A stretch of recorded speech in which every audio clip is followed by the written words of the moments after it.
Magandang araw po. Magluto po tayo ngayon ng tinolang manok galog. Yan po. Igisa po muna natin ang luya, sibuyas at saka bawang.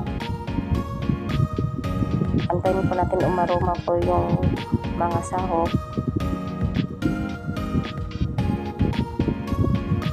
Kailagay po natin yung manok po natin na Tagalog. Native chicken po yan. O sa Bisaya is manok Bisaya. Yan po. Igisa-gisa po muna natin yan.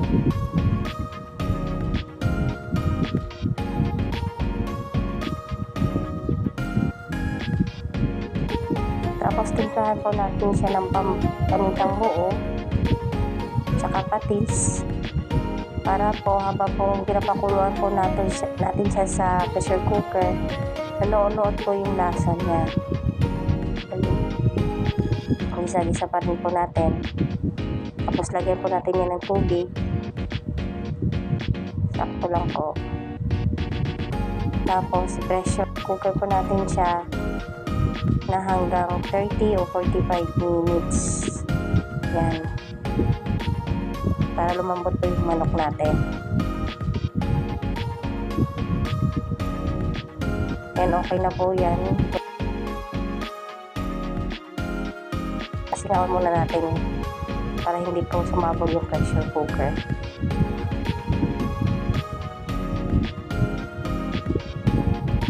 Ayan. Tapos lagyan po natin ng tanglan. Pagdaan po ulit natin yung tubig. Takpan natin para kumulo ulit. Ayan po.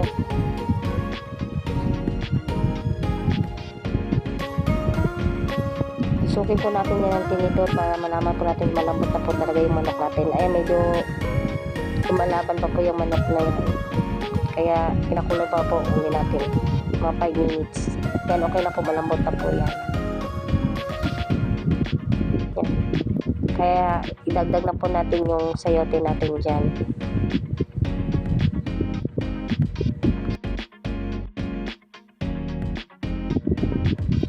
Ayan, dagdag na po natin yung sayote natin. Ayan.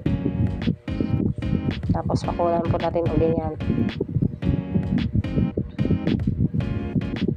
Yan, okay na po. Lagay po natin yung sili green. Punta natin ng asin. Malasa po kasi yung sabaw ng manok na Tagalog. Yan, dahon ng sili. Yan, okay na po yan.